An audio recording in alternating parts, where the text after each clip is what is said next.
Okay, good afternoon, guys. This is again your Prof. Zeus. I'd like to welcome you to another session of basic accounting. Okay, so we'll be focusing more on basic accounting for now because I know that a lot of students are struggling with the basic accounting. Okay, so last time we discussed about transaction analysis. So what we will discuss now is again give you some examples of transactions and then try to analyze the effect in terms of the different elements in the statement of financial position and income statement. Okay, and then after that we'll proceed with recording of transaction. We'll be using the same transaction all throughout the discussion. Okay, I'm actually just preparing the worksheet. Let me finish this for a second.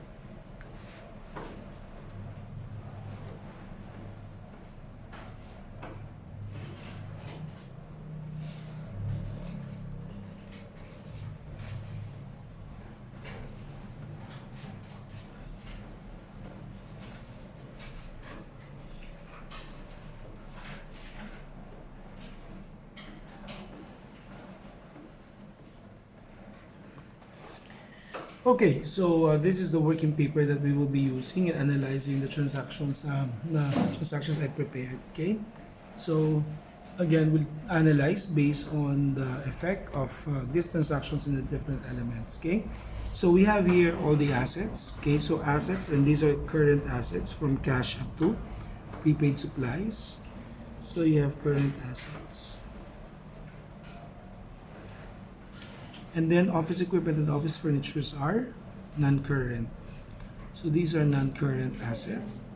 And this one is a current liability. And this one is your equity. And then these are your income statement accounts, right? Okay. Okay. So let's go over the transactions. Number one, Zeus invested $250,000 in a professional consultancy business. Again, what is the effect in terms of assets? Cash increase, right? Because he invested cash of $250,000. So therefore, there's an increase in cash for $250,000. And then, since this is an initial investment, we will put this as part of the capital or equity. It's $250,000. Okay. Paid rent for the months of December through February for $36,000. Now remember, Zeus just started. Okay, so therefore, this is a prepaid rent for 36,000 pesos. Okay, there's an increase in prepaid rent, but since he paid in cash, so therefore cash decreased by the same amount. Okay, so therefore, again, the accounting equation is balanced, right? So you have assets equal to equity, assets and assets as well. So 0, 0. Next, purchase office equipment for 30,000. So therefore, there's an increase in office equipment by 30,000. Now, did he pay? No, he did not. So therefore, there's also an increase in the accounts payable by 30,000. Okay. Next, purchase office furnitures for 20,000 by paying cash for 50,000. So there's an increase in asset office furniture for 20,000. Now, did he pay? Yes, he did, but not all. So therefore, he paid 50%. And what did he use to pay? It's going to be cash, right? So there's a decrease in cash because of the payment equivalent to 50%, which is 10,000 pesos. So the net effect, So the net effect in terms of assets is what? It's 10, right? And where's the 10? There's a liability. There's an increase in liability for 10,000 pesos, right? Next, rendered consultancy services to ABC Corp for 50,000 on account. Okay, so what is the effect of this transaction? There's they rendered services, so therefore they are what? They earned an income, right? So therefore there's an increase in income for how much? 50,000.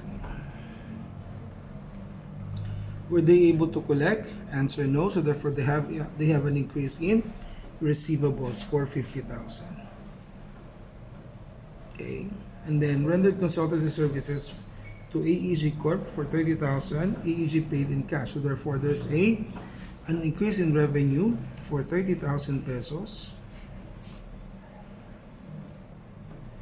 and an increase in cash because the client paid immediately in cash for 30,000 pesos.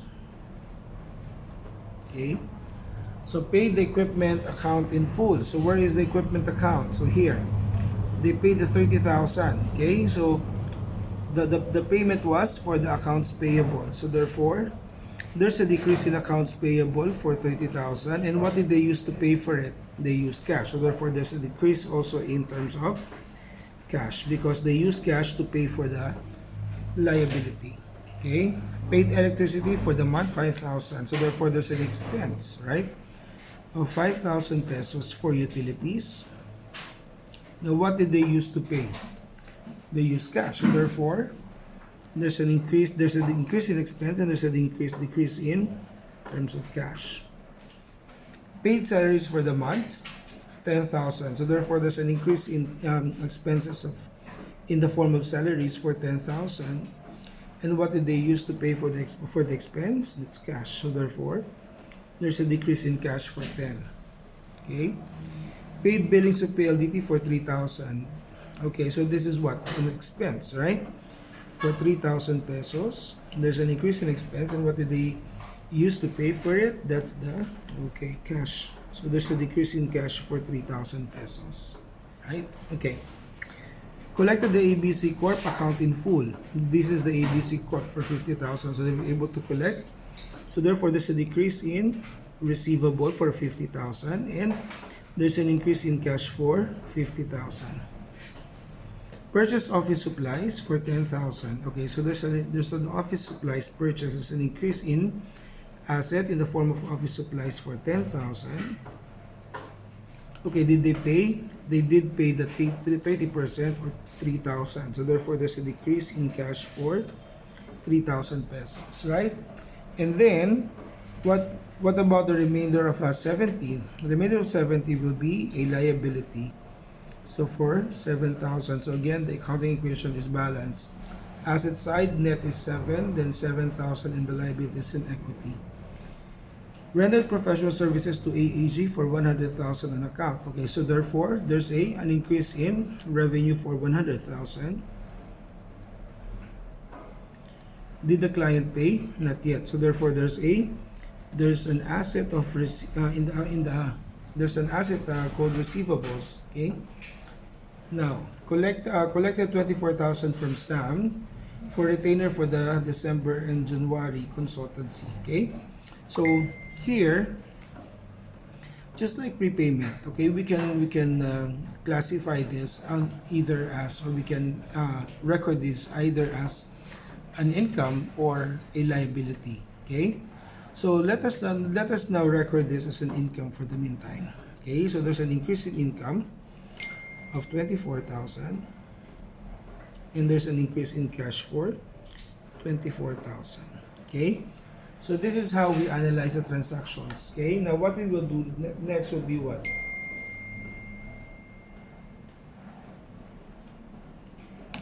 Okay, the next thing we're going to do is we are now going to do the journal entries for these transactions. Okay, so we are now going to do the journal entries. Now, what are the things that we have to understand when it comes to journalizing transactions? Okay.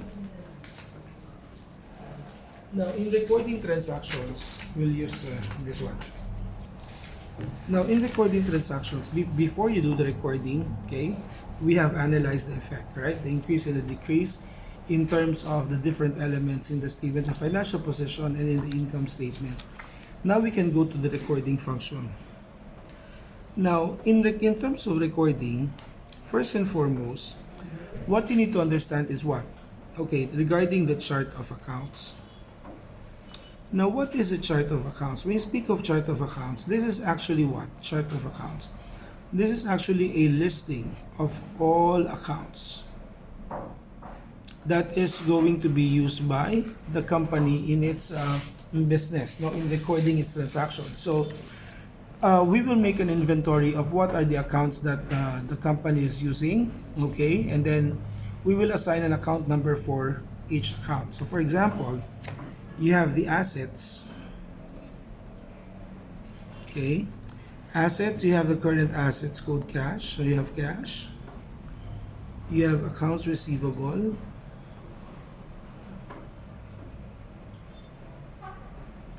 and then you have prepaid rent, then you have prepaid supplies, and then you have office equipment,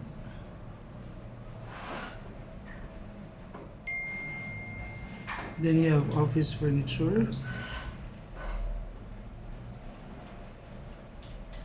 then you have accounts payable, the liabilities, and owner's equity. So you have accounts payable,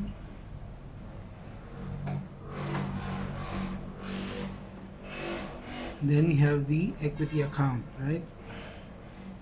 So you have the owner's equity, you have the Zeus capital, and then of course you have the income, then you have the revenue or professional fees, no? And then we have the expenses. Now in this case, what are the expenses? So you have utilities, you have salaries, okay, what else? Okay, so these are the listing of accounts that were used by the company, you know, for this given transactions, no? Now what are we going to do is to assign account codes for each account, okay? This is useful especially if you are using the computerized accounting system, okay, because you just have to put in the account code, then you will have the account title ready. So therefore, let us assign account codes.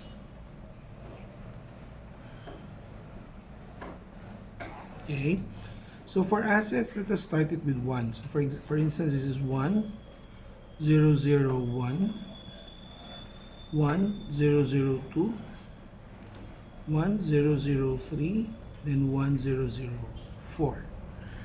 Okay, and then for the equipment, still an asset, so therefore you can say it's 1 0 0 5 1 0 0 6.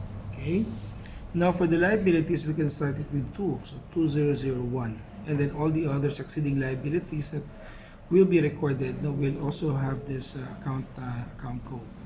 For the equity, we can start it with 3, so 3001. For the revenue, we can start it with 4, 4001. For the expenditure, we can start it with 5, 5001, 5002. So this is what we call a chart of accounts. So is this subject to change? Yes, of course, because at the start, the company may be using, you know, few chart of accounts or a few account titles, but as they go with the business, they may have some transactions which will necessitate, okay, the creation of another account. So it's very much possible that, you know, new account titles will be added in the chart of accounts. Okay, so that's one. Now for the second one will be the rules of debits and credits, because we are